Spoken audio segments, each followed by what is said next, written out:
নতুন একটি টিম যারা 2009 সালে তাদের ক্রিকেটের যাত্রা শুরু করে, যাদের মাঠ নেই, যাদের ক্রিকেট পরিকাঠামো ঠিক নয়, সেই দলটি প্রথমবারের মতন টি-20 বিশ্বকাপে সেমিফাইনালে চলে গেল। কাকে হারিয়ে গেল? তাও আবার বিশ্বসেরা বাংলাদেশ, যারা নিজেদেরকে বিশ্বসেরা বলে, যাদের সমর্থকেরা সবসময় বলে আমাদের টিম বিশ্বসেরা টিম, আমাদের প্লেয়াররা বিশ্বসেরা। সেই সমর্থকরা আজকে আফগানিস্তানের কাছে হারের পর কি বলছে চলুন দেখে আসি। তারপরে এদের আসল কারণ বা এদের মুখ, এদের খোলাসাটা তারপর করা হবে। তারপর বলবো যে এরা কতটা গিরগিটির মতন ক্যারেক্টার, এরা কতটা নির্লজ্জ, সেটা ভিডিও শেষে আপনাদের আমি বলবো। ভাই এই সুযোগ বারবার আইব না ভাই। আমার কাছে মনে হয় যে আমরা নিজেদের ম্যাচ নিজেরাই নষ্ট করছি, নিজেদের সেমিফাইনাল নিজেরাই হাত থেকে নষ্ট করছি। এটা আসলে এখন মানে কারো দোহাই দিলে লাভ হইব না, বোলিংয়ের দোহাই দিলে লাভ হইব না। এক্সাম্পল যেমন ধরেন যখন 2 ওভারে দরকার 35 রানের মতো, 2 ওভারে, তখন সম্ভবত মানে লিটন দাস, তানজিদ তামিম লিটন দাস শিক্ষিত ব্যাটসম্যান। ভাই আমরা হারিয়ে গেলে হারে যাবো, হিট কর ভাই, মার মার। তানজিদ সাকিব সিঙ্গেল নিয়ে তানজিদ সাহেব ব্যাটিংয়ে গেছে, ব্যাটিং দিয়ে নূরের 3-4 বল খেয়ে ফেলাইলো, মারতে গেল না, কিচ্ছু করতে গেল না ভাই। মারলো একটা মনে সান্ত্বনা দিয়েছে, মারতে গেছে ভাই। মানে না একুল পাইছে না উইকুল পাইছে, 2 কিলো হারাইছে। মানে এটা যে ভাই কত বড় একটা দুঃখ কষ্ট, বুঝছেন না, আসলে বুঝতে পারলাম না। আমার মতো যারা আছে, যারা নিজ চোখে মাঠে বয়ে খেলা দেখছি, তখন সত্যি কথা বলতে কি মনে জানেন যে ভাই হারে যাক, আরে যে আফগানিস্তানে ছেড়ে দিয়ে ওরা সেমিফাইনালে চলে যাক, কারণ ওই জয় আমি খুশি হই নেই ভাই। ছিলাম এখানে, আমি এই মানুষগুলো চিন্তা করতেছি, এই যে রিক্সাওয়ালাগুলো মানে দৈনিক ইনকাম করে যা পরিবারের জন্য, সেই ইনকাম বাদ দিয়ে টিভিটার দিকে এখানে বসে ছিল ভাই। আমি এটা অনুশোচনা করছি, কিন্তু এই আজকে খেলাটায় বাংলাদেশ দলের একটা প্লেয়ারের কোনো সেমিতে যাওয়ার কোনোভাবে একটা মানে যে জিতার একটা ক্ষোভ থাকে, সেই ক্ষোভটা নাই। ওরা আসলে বাংলাদেশ দলের এখন ওদেরকে কচু শাক, পালং শাক, এই যে যা খাওয়ানো দরকার, এনার্জি নাই। বাংলাদেশ ক্রিকেট দলের প্লেয়াররা এটা 6 মারতে পারে না, এর চেয়ে দুঃখ আর কি। এই যে তামিম নিছে, তানজিদ তামিম আসলে হতাশা, মানে 10 রান করতে পারলো না, কয়টা ম্যাচ গেল, কি খেলতেছে এগুলা। এই বাংলাদেশ দলের জার্সি থেকে টাইগার খুইলা খরগোশ বা কচ্চম লাগানো উচিত বলে আমি মনে করি। আমাদের টপ অর্ডারের যে ব্যর্থতা বরাবরের মতোই, সেটা আজকেও অব্যাহত ছিল। আমাদের বোলাররা এই পিচে যথেষ্ট পরিমাণ ভালো করছে, এরা তাদের সর্বোচ্চটা দিয়ে একটা স্কোরের মধ্যে আটকায় রাখতে সক্ষম হয়েছে, কিন্তু আমাদের ব্যাটাররা বরাবরই ব্যর্থতার পরিচয় দিয়ে গেছে। এবং আমাদের যে বলতে হয় যে আমাদের এই যে অভিজ্ঞ ব্যাটসম্যান সাকিব আল হাসান, সে আজকে গোল্ডেন ডাক মারছে, তার দায়িত্ব নিয়ে খেলা দরকার ছিল। তানজিদ তামিম সে বরাবরই ব্যর্থ, আজকেও সে ব্যর্থ। লিটন দাস হয়তো বা একটু পর্যন্ত নিয়ে গেছে, কিন্তু শান্ত বলেন, সৌম্য বলেন, সবাই আসলে ব্যর্থ।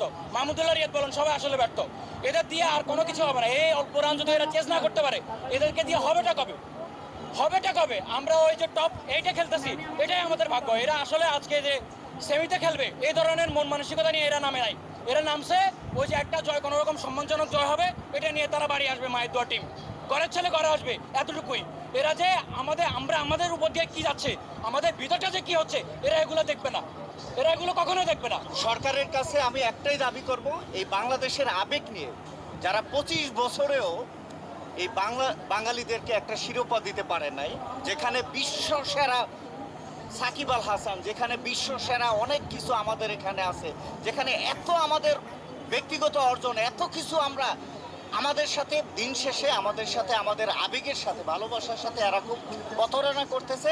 আমি সরকারের কাছে বলবো, আমি সবার কাছে বলবো যে বাংলাদেশে ক্রিকেট নিষিদ্ধ করা উচিত। খুবই হতাশ ভাই, সাকিব ভাইয়ের কাছ থেকে আমরা অনেক ভালো কিছু আশা করছিলাম। তিনি যদি ধৈর্য সহকারে অ্যাটলিস্ট পাওয়ার প্লেটা খেলতে পারতেন, তিনি 10টা বলে হয়তো 20টা রান করে দিয়ে যেতে পারতো, হয়তো বাংলাদেশ আজকে কোয়ালিফাই করতো। সাকিবের কাছে কোনো প্রত্যাশা নাই, আমরা চাচ্ছি ও দেশে এসে ও সব ধরনের ফরওয়ার্ড। এই জার্সিটা এখন হয়তো আমি খুলে ফেলবো আজকে, এরপর হয়তো বা আর কখনো পরা হবে না। আমাদের সবসময় টার্গেট থাকে যে আমরা হচ্ছে আপনার নেক্সট ওয়ার্ল্ড কাপ। এখন হয়তো আমরা এখান থেকে বাদ পড়ে গেছি, আমাদের টার্গেট এখন হচ্ছে আপনার চ্যাম্পিয়ন্স ট্রফি। এই লর্ডদের এই মানে এই সমস্ত প্লেয়ারদের সুযোগ দিয়ে আসলে ক্রিকেটটাকে একদম নষ্ট করে ফেলছে, একেবারে নষ্ট করে ফেলছে।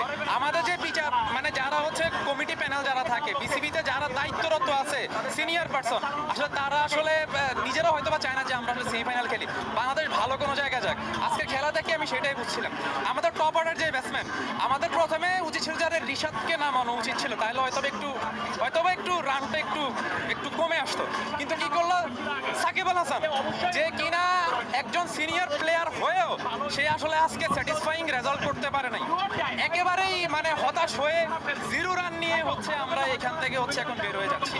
তাই তো ভাইয়া, ভিতরে খবর তো হয়তো বা জানি না। যখন রিয়াদ ভাই মাঠে নামলেন, আমি কিন্তু রিয়াদ ভাইয়ের বিগ ফ্যান।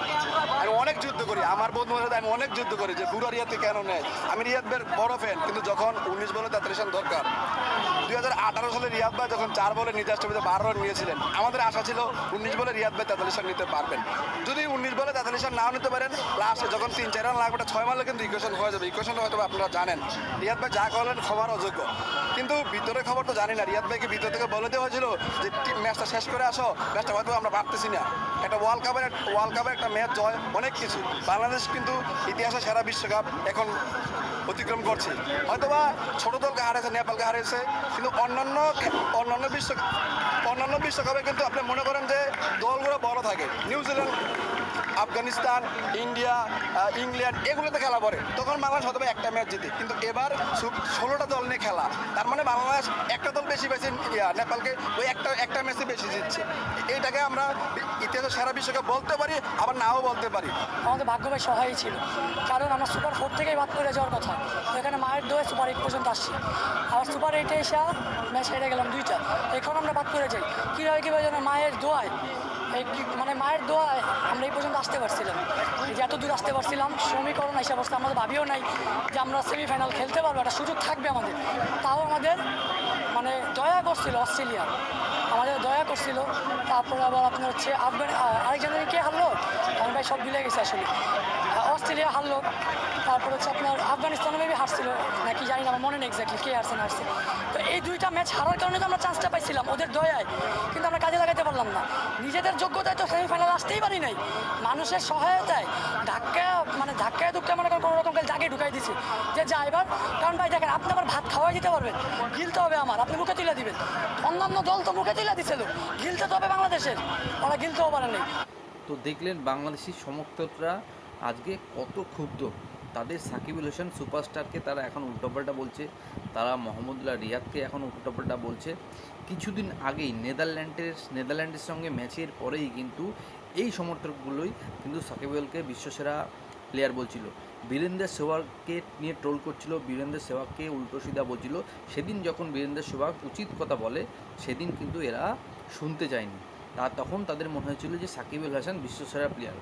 এরা হচ্ছে পুরো গিরগিটি। আজকে এরা সাকিবুল হাসানকে, মোহাম্মদুল্লাহ রিয়াদকে গালাগাল দিচ্ছে, উল্টোপাল্টা বলছে, এদের অবসরে যেতে বলছে। কিন্তু বহুদিন থেকে অনেক ক্রিকেটার বিশেষজ্ঞরা বা আমার ভিডিওতে আমি অনেকবার বলছি, অ্যাকচুয়াল বাংলাদেশের যারা সুপারস্টার তাদের সামর্থ্য নেই। অন্য দেশের যেসব সুপারস্টার, তাদের সাথে যদি বাংলাদেশের সুপারস্টারদের তুলনা করেন, আকাশ পাতাল তফাৎ। এই কথাগুলো বলে আসছি। কতবার আমার ভিডিওতে এসে অনেক বাংলাদেশি আমাকে গালাগাল পর্যন্ত দিয়েছে। আসলটা কি তাদের চোখের সামনে ভাসছে। কিন্তু আমি বলবো, তাতেও এই সমর্থকদের কোনো লজ্জা নেই, এদের প্রতি কোনো মায়াদয় আমার তো নেই। কারণ এরা হচ্ছে পুরো পাল্টিবাজ। আবার দেখবেন BCCI BCB, Bangladesh cricket board, এইগুলোকে ভোলানোর জন্য একটা হোম সিরিজ করবে। সেখানে জিম্বাবুয়ে, নাহলে ইউএসএ, নাহলে আয়ারল্যান্ড, নাহলে নেদারল্যান্ডকে ডাকবে। সেখানে বাংলাদেশ আবার 3-0 বা 5-0-তে জিতবে। আবার দেখবেন এই সমর্থকরাই যারা আজকে হারের পর যারা গালাগাল দিচ্ছে, সাকিবকে দিচ্ছে, মোহাম্মদুল্লাহকে দিচ্ছে, তাদের নিয়ে আবার লাফালাফি করবে। আবার তারা বলবে আমাদের টিম বিশ্বসেরা টিম, আমাদের প্লেয়াররা বিশ্বসেরা, আমাদের সাকিবুল নাম্বার 1। এইবার আমাদের টার্গেট হচ্ছে চ্যাম্পিয়ন্স ট্রফি। আমরা এবার চ্যাম্পিয়ন্স ট্রফিতে ফাইনাল উঠবো, আমরা চ্যাম্পিয়ন্স ট্রফিতে জিতবো। এই সব কমেন্টস করা তারা শুরু করবে। আপনারা পুরো মিলিয়ে নিন। তো আমার কথা যদি সঠিক মনে হয় নিশ্চয়ই কমেন্টস করে জানাবেন, এবং ভিডিও ভালো থাকলে সাবস্ক্রাইব করুন।